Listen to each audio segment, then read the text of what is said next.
Hallöchen! Herzlich willkommen zu The Beginner's Guide. Ein Spiel programmiert von dem Macher von The Stanley Parable. Wer das nicht kennt, ich habe es auch noch nicht gespielt. Das ist ein ziemlich abgedrehtes Spiel. Ich weiß gar nicht genau, worum es da geht. Und The Beginner's Guide ist ganz neu und wurde angekündigt einen Tag bevor es erschienen ist. Und jetzt ist es draußen. Und ich habe von der Empfehlung von einem Kumpel habe ich es mir blind gekauft und wollte spielen. Und jetzt habe ich mir gedacht, ich nehme das mal mit auf. Es soll sich sehr stark von anderen Spielen unterscheiden. Wir werden wohl leicht geführt durch das Spiel, mehr weiß ich nicht. Und dann werden wir halt mal gucken, was dabei so rumkommt. Ich freue mich. Und das Spiel soll nicht lang sein, aber wir schauen einfach mal rein. In diesem Sinne, auf jetzt. Ich bin gespannt. Beginners Guide. Bitte Audio einschalten. Klick. Steuerung WASD. Linke Maustaste. Tja, jetzt gibt es keine Missverständnisse mehr. Jetzt kann keiner sagen, ich habe es nicht verstanden. Hi there. Thank you very much for playing The Beginner's Guide. My name is Davey Reedon. I wrote The Stanley Parable, and while that game tells a pretty absurd story, today I'm going to tell you about a series of events that happened between 2008 and 2011. We're going to look at the games made by a friend of mine named Coda. Now, these games mean a lot to me. I met Coda in early 2009 at a time when I was really struggling with some personal stuff, and his work pointed me in a very powerful direction. I found it to be a good reference point for the kinds of creative works that I wanted to make. So just to start you off, this is, I think, the first game he ever made. It's a level for Counter-Strike. You can walk around here, by the way. And mostly it's just Coda learning the basics of building a 3D environment. But what I like is that even though he starts from the simple aesthetic of a desert town, he then scatters these colorful abstract blobs and impossible floating crates around the level. And of course, it destroys the illusion that this actually is a desert town, and instead this level becomes a kind of calling card from its creator. It's like a reminder that this video game was constructed by a real person. And it kind of makes you wonder, what was going through his head as he was building this? This is what I like about all of Coda's games. I mean, not that they're all fascinating as games, but that they are all going to give us access to their creator. I want us to see past the games themselves. I want to get to know who this human being really is. And that's exactly what we're going to do here. So, it's 2008, Coda starts making these games, and he never releases any of them. He doesn't put them onto the internet, he just makes them and then immediately abandons them, and they sit on his computer forever.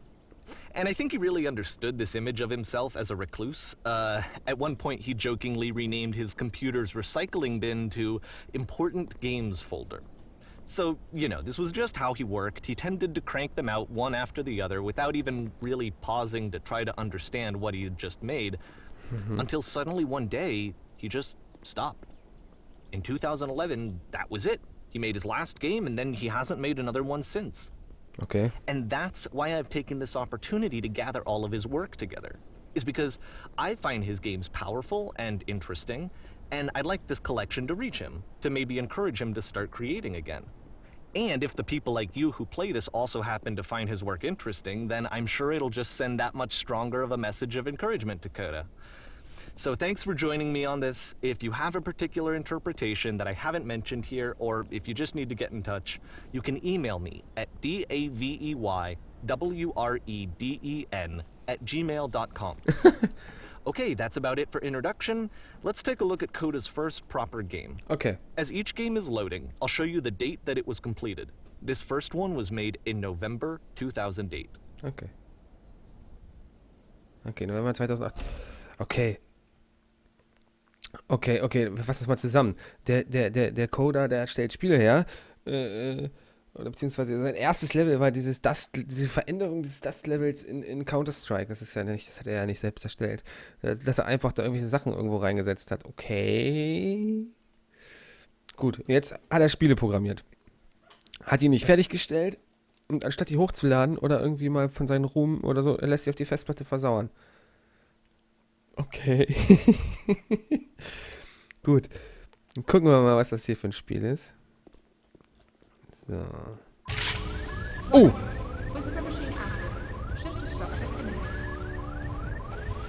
Achtung, Flüstermaschine. This game is called Escape from Whisper, and it's one of the more generic games you'll see from Coda. Okay.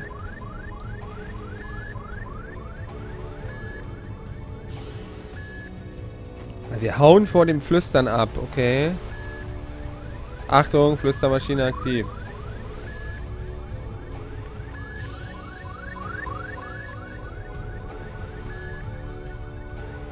Okay. Security code breached.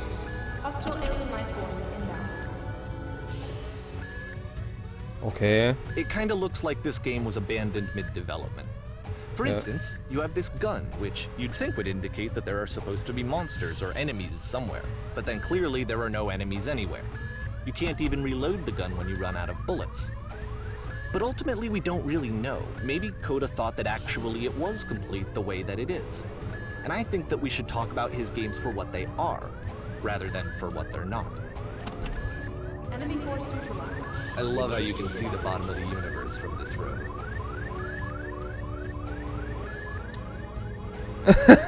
Ah, jetzt sehe ich's. Ja, der Boden des Universums. Ja, das ist super.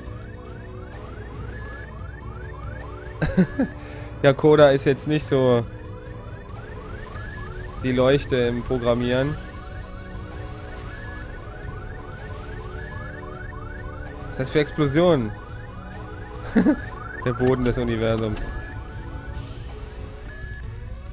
Nice. Apparently, the space station has a labyrinth on it. Oh nee. Sure, I don't know. There's really no reason for it that I've ever been able to discern, so in the interest of time, I'm just gonna skip you on past it. Okay, danke. Boah. Okay, this is the part that's interesting. Okay. The game has this narrative about the whisper machine and how it has to be turned off, and then you get to the engine room. Wir müssen die Flüstermaschine. Warum ist es eine Flüstermaschine, ist die Frage. Hey, you there, in the engine room. You could save us all. That beam is powering a whisper machine. We could disrupt it by introducing a great enough heat signature. If your body could stop the beam. Was? It's so much to ask, but for all of our lives, would you do it? Could you give yourself? Okay. Okay, wir haben jetzt keine andere größere Wahl. Coda hat uns keine Wahl gelassen. Let me pause here for a second.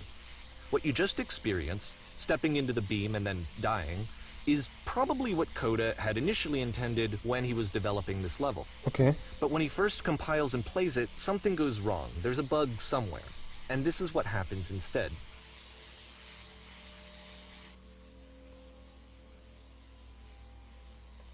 Oh nee.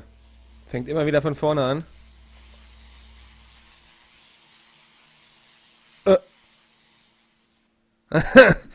Ja.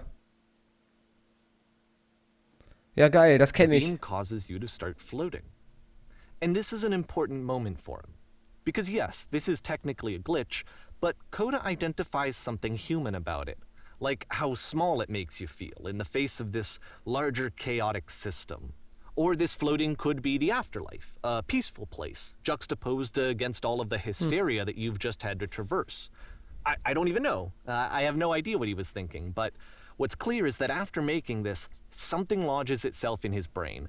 He wants to do more of these really weird and experimental designs. So he stops work on this and moves on to a stream of tiny little games that go in all sorts of directions. Let's go ahead and take a look at the first game he made after leaving this one behind. Okay. Okay. Okay, fest steht schon mal, Coda ist nicht der beste Programmierer. Das können wir jetzt wirklich mal so schon mal in den Raum stellen. Wir sollen ja ein bisschen rausfinden, oder wir wollen ja psychologisch analysieren, was mit dem Guten los ist. Oh, ich kann mich nicht mehr bewegen. Oh! Die So Vergangenheit. try walking backwards. Ah! Yep. In this game, you can only walk backwards. Alter, das ist ja lustig. Okay.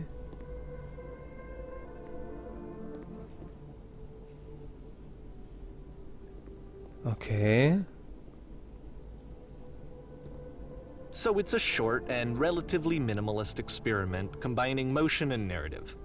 It is less advanced than the previous game, but actually it seems to be more focused, more complete. Code is trying to give it a unique voice rather than simply basing it on a pre-existing trope. Okay.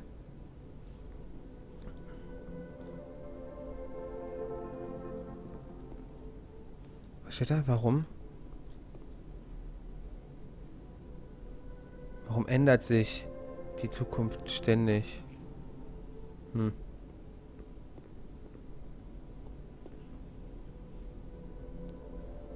Wenn sie stehen bleibt und sich umsieht, wird alles klarer. Ja, das stimmt. Wenn ich hier... Ein bisschen gruselig. Ja, weil wenn ich einfach gehe, dann fällt mir das gar nicht auf. Wenn ich jetzt gehen würde, dann würde mir das gar nicht auffallen, was hier steht. Okay. Aber wenn die Zukunft immer hinter ihr liegt,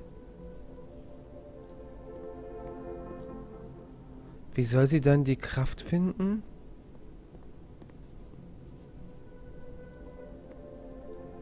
It's a short little thought, it says what it wants to say, and then it ends. Didn't need anything more than that. Which to me is why it works, because it gets out quick. Okay, next one. Das war ein gutes Level. Das war echt, das war cool gemacht. Okay, was ist jetzt?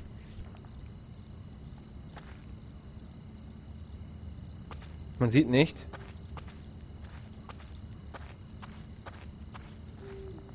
Du betrittst nun.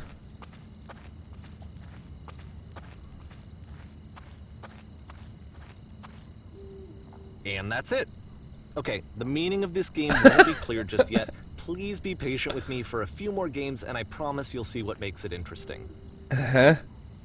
Du betrittst nun nix. Unsinn in Oftentimes, fast Coda allen would put Richtungen. bizarre titles like this one at the start of his games. I wish I'd known him at the time that he was making these early games. He would really only talk to me about his work as he was making it. Once he stopped work on a game, like, that was it. It was dead to him. And I don't agree with that at all, but what are you gonna do? Ja, das stimmt allerdings. Man kann die Leute nicht verändern.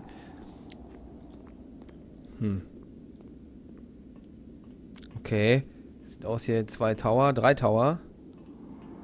Wir gehen hoch. Die Musik ist ja grusely. Alter. Once you've been slowed to an absolute crawl, the door at the top of the stairs opens. So why, if Coda's not showing these games to anyone, why bother opening the door at all?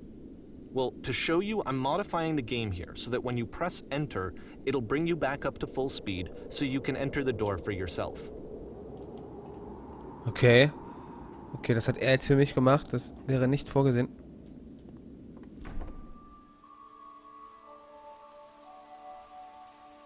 Alter.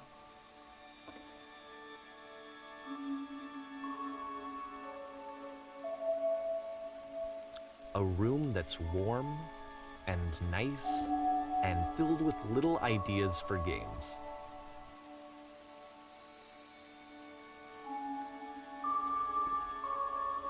Coda would often tell me that he didn't mind if people thought of him as cold or distant. He said that he knew that he was actually a vibrant and compassionate person, but that it takes time to really see that. It can be a very slow climb to get there. Ein Fremder erscheint. Also das sind alles Ideen für Spiele. Ein Spiel, das nur aus Postern und Entwürfen... Oh, schade.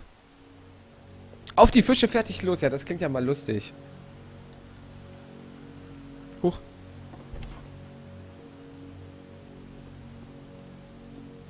Ich bin gespannt.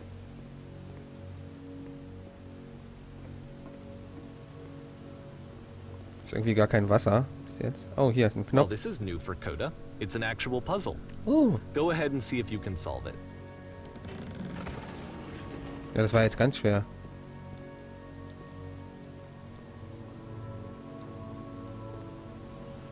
Hä? Okay.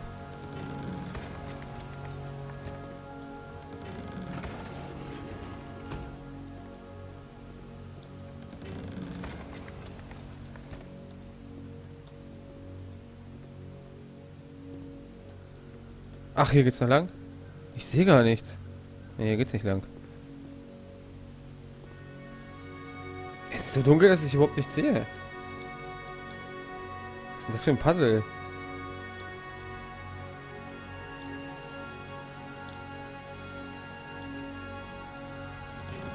Don't forget that Ah. solution, because we're going to see this puzzle again soon.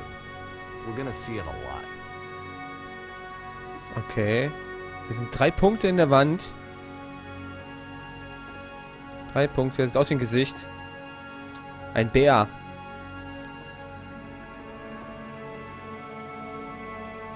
Okay. Hallo. So that seems to be it, right? You walk down a corridor, you solve a puzzle, you get to the end. Simple enough. Alright, now I'm going to modify the game again, so that when you press enter, it'll remove all of the walls from this room. Okay. Da ist bestimmt was Fettes hinter. 3, 2, 1 und Verschwindibus. What?